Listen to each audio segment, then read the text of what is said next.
We're kind of the bridge between the ideas that Stig and the designers come up with and different 3D departments. We help visualize it on paper, painting it up, drawing it up in 2D, and then they take that and actually make the assets for the game. You have to come up with cool design with limited time. The design also has to make sense to art director, game director, the lead artist. So it's definitely fun, but it's stressful. What's usually given to us is a quick description and then sometimes a write-up on whatever that creature or character has to do, their function in game, and there's always sort of a highlight on special abilities or things that we need to focus on. There's only 4 concept artists here. We all sit together, so we do get to see what we're doing. I feel like I should know a lot more about Greek mythology by now. I should have my PhD degree or something. Yeah. But still, a lot of times, I just sort of make up a lot of things, and it's still a lot of fun.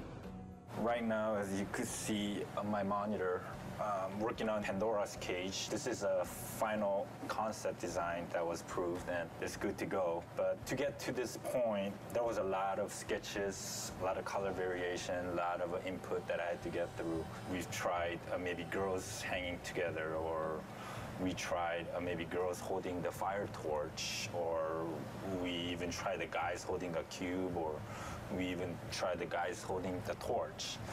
So after all this variation, the one got picked, which was this 2 characters, Icarus. Because I mainly focus on environment, I took a lot of pictures of myself. Actually, it was my wife took it for me last night.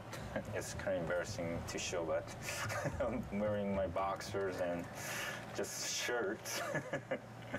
Just try to come up with the pose that I want, even the back part, the front side, and even the hands. So a little frustrating because I do environment paintings, which deals with a lot of rectangles and cubes and where the light is gonna hit and all that. But when it comes to character, it's more organic. For me, it's more difficult.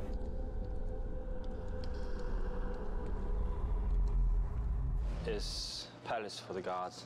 These are the basic thumbnails I showed to director. Then from here, we start to bring in all these location elements where each portion of the buildings are representing different levels.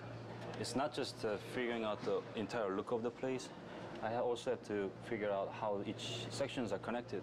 The actual elevation of the location and how it's connected has to be pretty accurate. Every time I do a second pass on the concept, it raises so many questions again. Feedbacks means change, and after that it raises different questions, and another meeting, and feedback again, and changes. So it started with very ambitious and very inspired task, and then slowly became a big headache.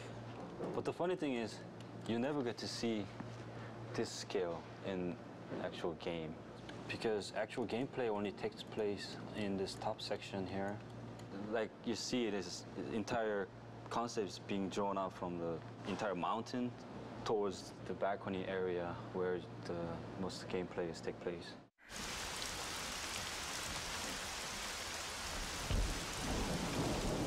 One of my most favorite tasks was to create Aphrodite, the goddess of love. My chore, as it were, was to create the most beautiful woman that ever existed in Greek mythology.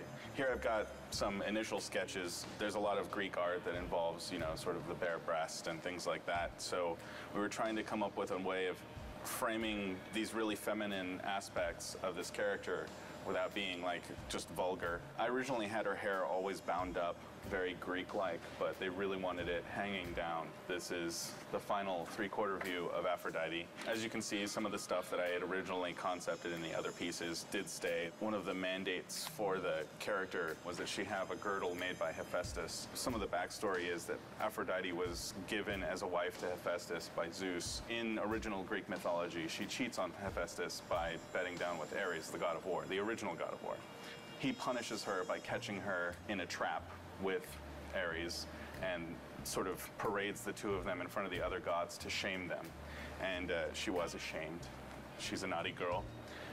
But in our story, he just kept her trapped. We've got various somewhat sexy bondagey entrapments that we've worked up. So the modelers will take this and build, you know, Aphrodite in the flesh.